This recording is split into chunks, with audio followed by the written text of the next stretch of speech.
In this video, we're going to look at simplifying radicals. So a radical is what we call the square root symbol, because remember, and we'll talk about this later, we don't always just have square roots. So this symbol right here is called a radical. And one thing that you do need to know are the perfect squares. So this is a list of the perfect squares. These are the things that we can take these are the numbers we can take the square root of and end up with a nice whole number. So the square root of 1 is 1, the square root of 4 is 2, the square root of 9 is 3, and so on. So you should definitely know the first perfect squares all the way up to 225. And one other thing that's not on this chart that I want to point out is that 0 is also a perfect square. We can take the square root of 0 and it is 0 because 0 times 0, or 0 squared, is equal to 0. So we're going to start by first talking about simplifying perfect squares because I want to talk about some differences in notation.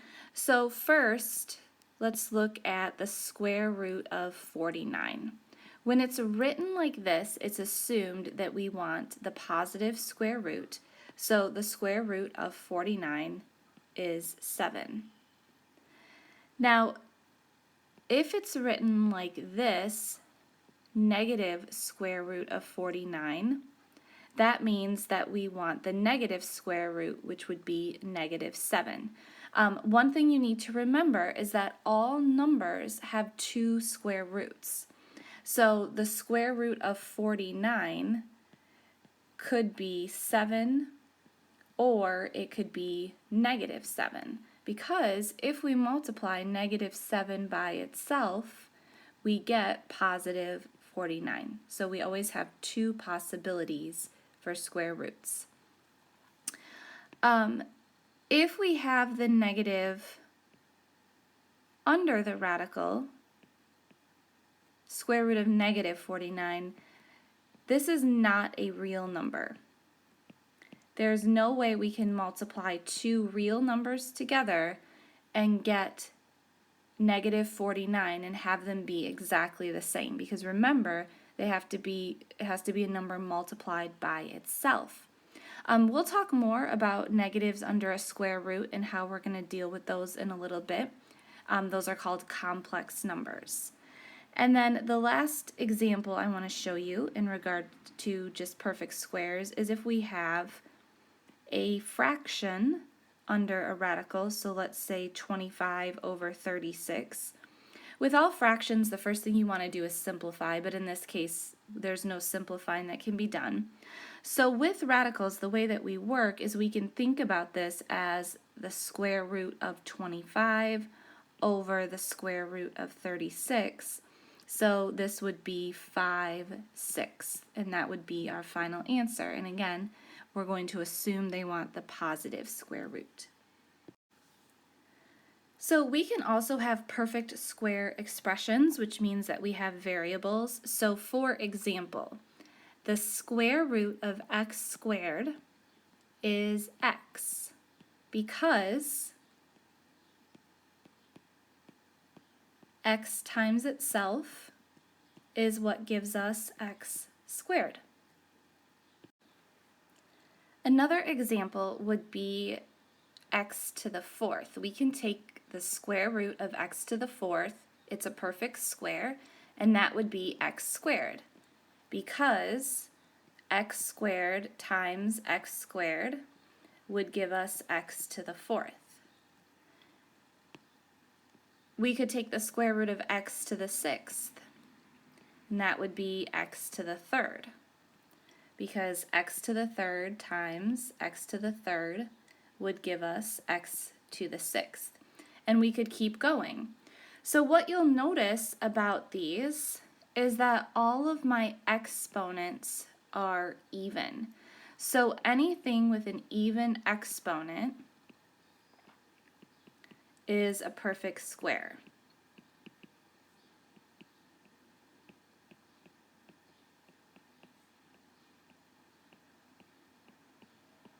So if it has an odd exponent, it is not a perfect square, but we'll learn how to deal with those later. So with anything that has an even exponent, like let's say we wanted to take the square root of x to the 12th, to get our square root, you can see that we're basically just cutting that exponent in half because we have to have two that are exactly the same. So this would have to be x to the 6th times x to the 6th. So this is the square root. In order to simplify radicals, we're going to use something called the multiplication property of radicals, which says we can have two things under one radical being multiplied together, so a times b, or we can rewrite that as two separate radicals, the square root of a times the square root of b.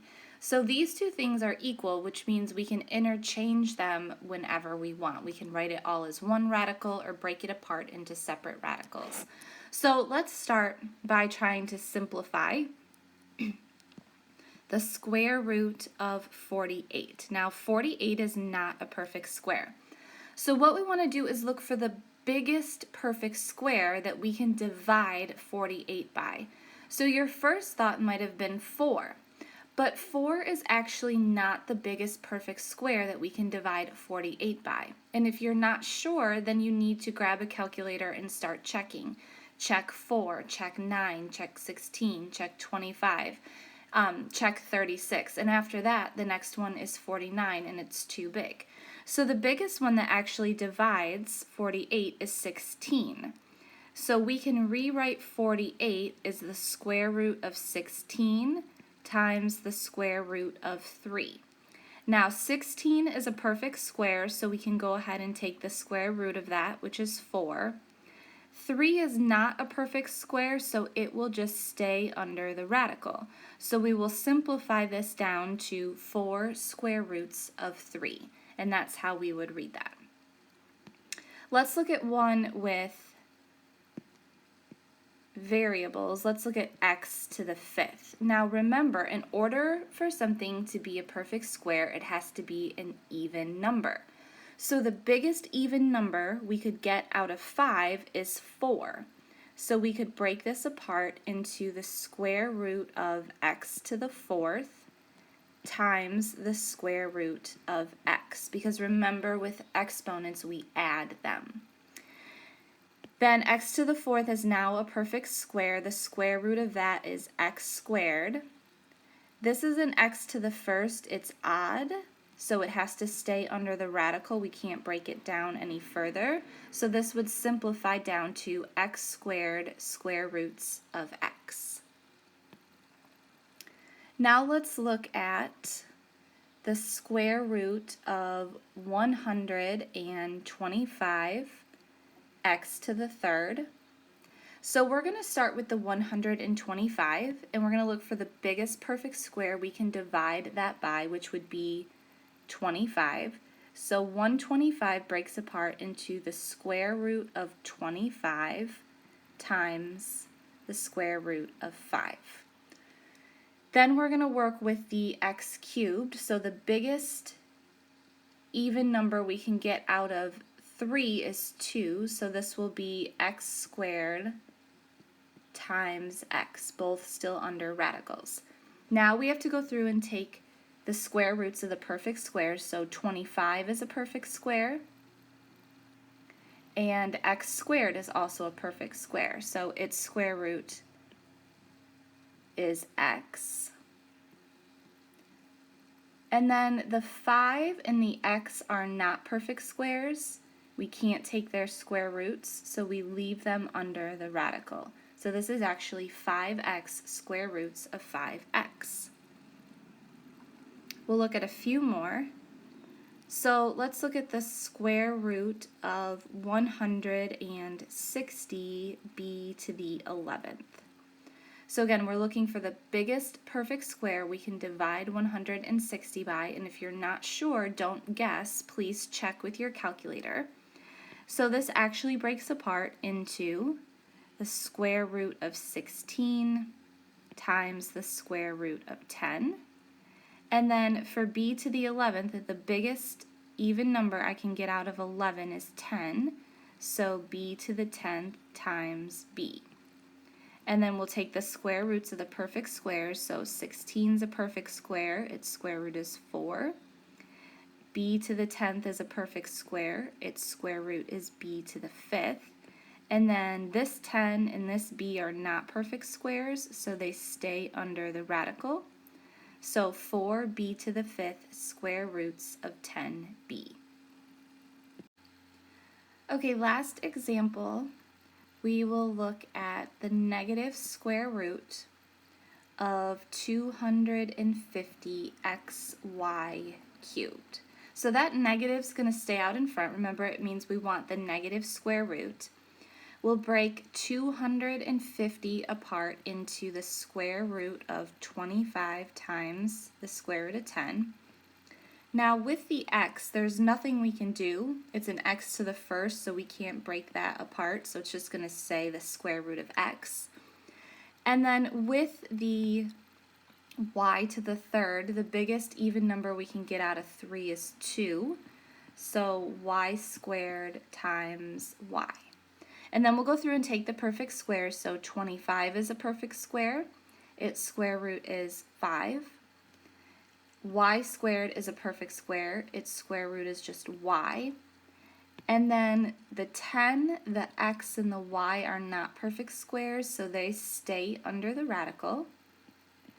And then remember we wanted the negative square root, so we'll make this whole thing negative, and here is our final answer. The division property of radicals is similar to the multiplication property. So let's say we have some kind of fraction, a over b, and it's all under one radical. If we want, we can rewrite it as the square root of a over the square root of b. And again, these are interchangeable, so if it started as the square root of a over the square root of b, we could rewrite it this way, just depending on what we needed to do.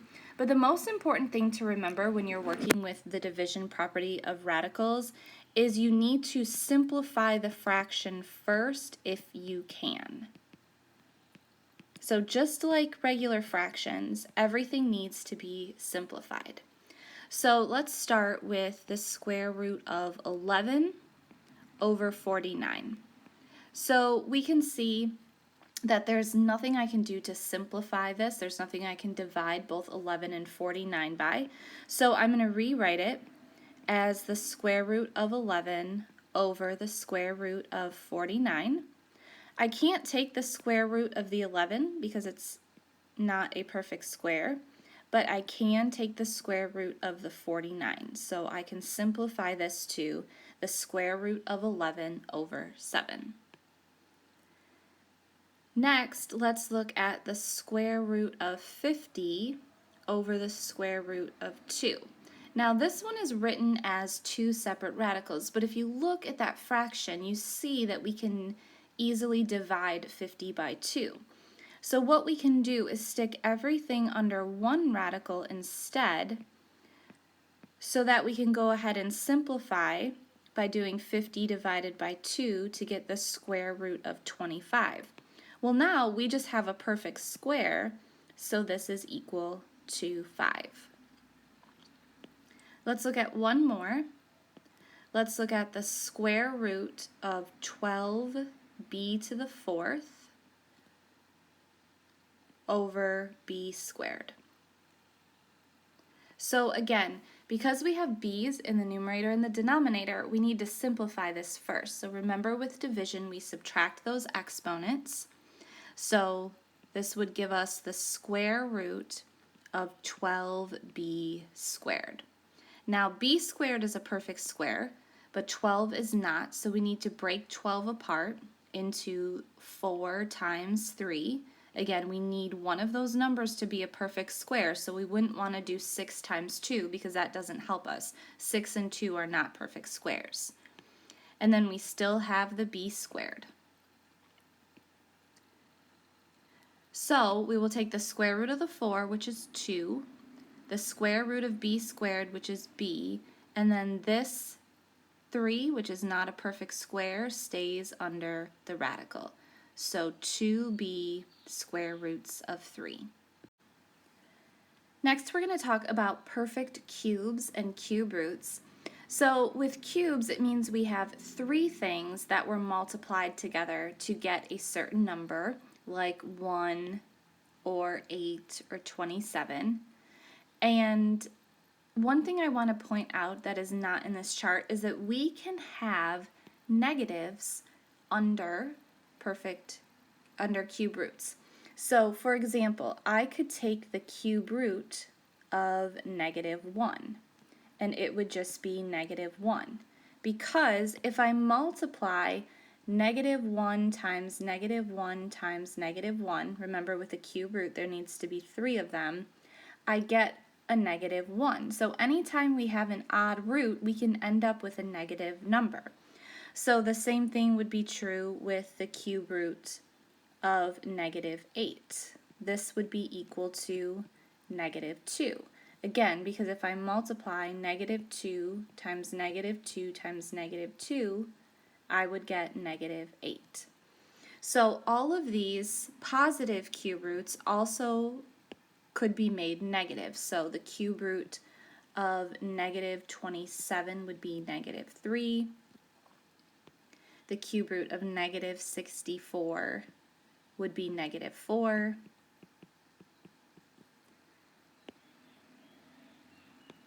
And the cube root of -125 would just be -5. Also, one other thing that wasn't included in the other chart, we could do the cube root of 0 as well, and that would just be 0. So 0 is a perfect cube. So let's look at perfect cube expressions. So the first one that would be a perfect cube would be the cube root of x cubed. And this would just be equal to x. Again, because remember, we're multiplying 3 things together to get x cubed. They all have to be exactly the same, so the only way we could do that is to do x times x times x to get x cubed. The next perfect cube would be x to the 6th. And its cube root would be x squared. So again, we're multiplying 3 things together that are all the same, and we have to equal x to the 6th. So the only way we can do that is by multiplying x squared times x squared times x squared. We could do the cube root of x to the 15th, and this would be x to the 5th. Again, 3 things being multiplied together.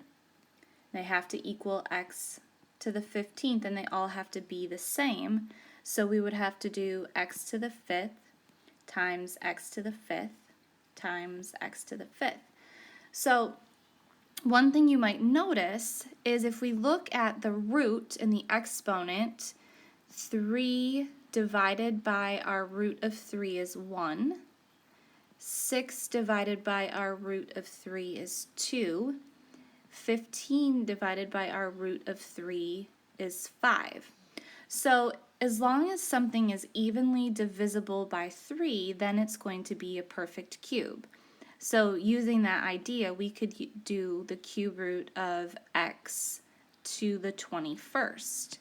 21 divided by our root of 3 is 7, so our cube root would be x to the 7th.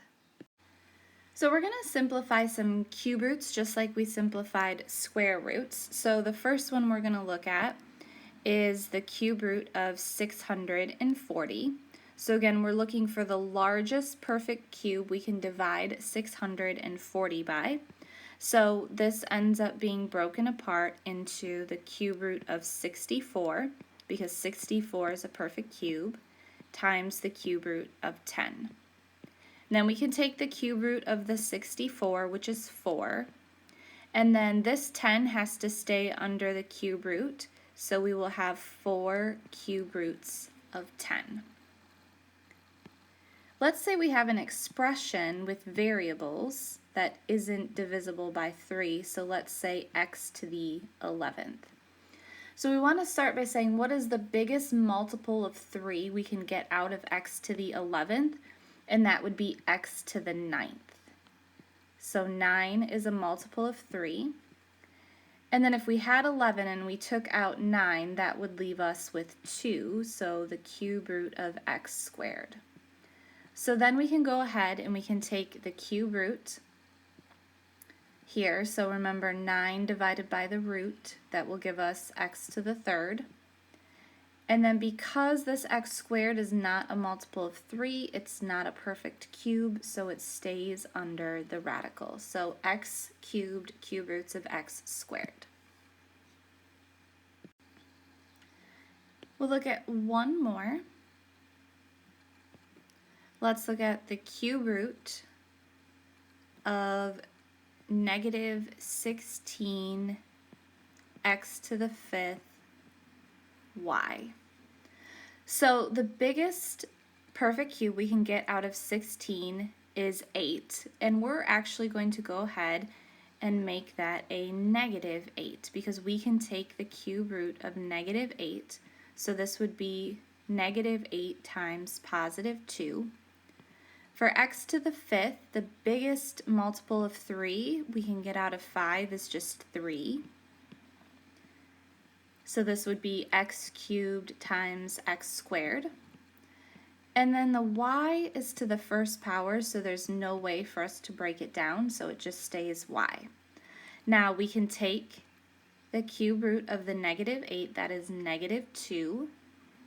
We can take the cube root of the x cubed, that's just x.